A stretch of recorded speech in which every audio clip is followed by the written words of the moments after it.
Good morning, good afternoon, good evening, good night, good day to you. That's depending where you are in the world. I'm here in London doing the nighttime devotion from the devotional Christ Triumphant. The title today, Vice Does Not Triumph Over Virtue. Genesis 39:20 and 21. And Joseph's master took him and put him into the prison. But the Lord was with Joseph and showed him mercy and gave him favour in the sight of the keeper of the prison.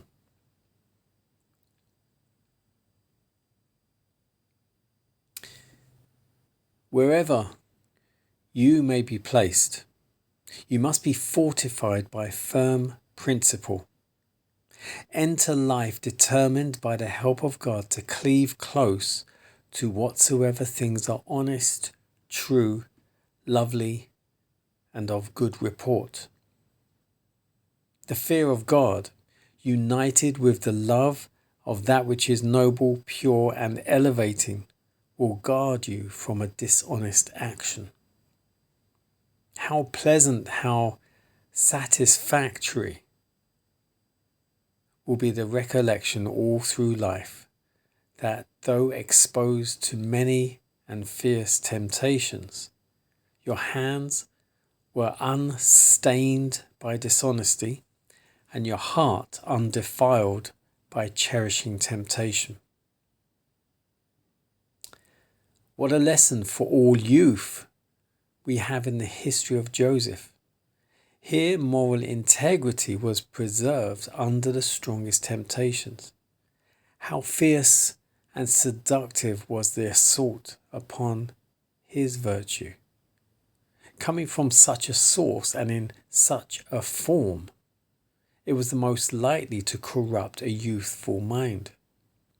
Joseph was saved by his religious principles, which led him promptly and firmly to resist the device of Satan. His tempter, defeated in her purpose, wickedly sought to ruin the youth whose virtues she could not corrupt, and accused Joseph of the very crime he would not commit. God made the imprisonment of his faithful youth the means of his elevation. Had it not been for this wicked act of Potiphar's wife, Joseph would never have become Prime Minister of Egypt. Although vice seemed to triumph while virtue was trampled in the dust, Joseph did not make his lot worse by repining. He possessed genuine religion. God was teaching Joseph important lessons. He was preparing him for a position of trust, honour, and usefulness.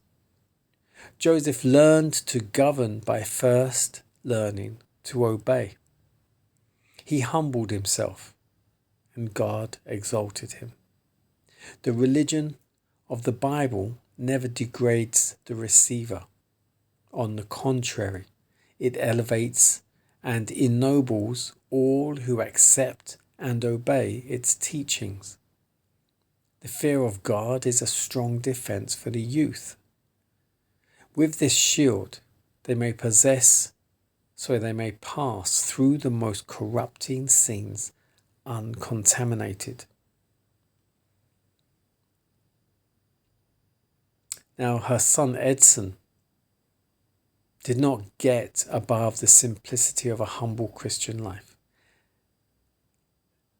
Let the character of Joseph be your character. Let his strength to resist temptation be your strength. Your efforts will be successful if you make them in the strength of God. Jesus is a present help. May the blessing of Jesus ever rest upon you, is the prayer of your mother.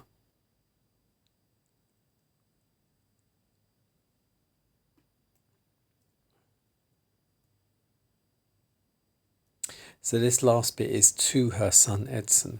She writes to her son Edson saying, Let the character of Joseph be your character. Her son Edson was a teenager, I think, at this time.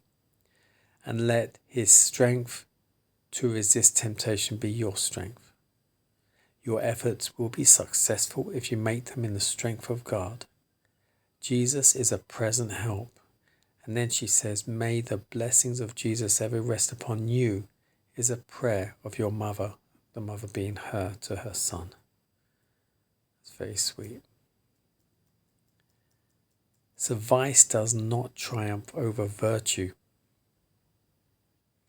And it is referring to Joseph, how various trials, temptations were presented to him. And he didn't give in to them.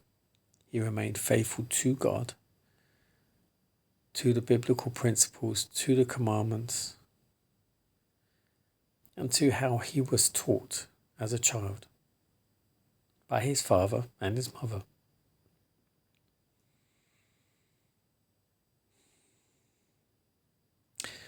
Vice. We all have our vices. Every single one of us. We all do. And yet some suffer more than others because some give in more than others. May our Father, and by his grace, may we all overcome our vices by his strength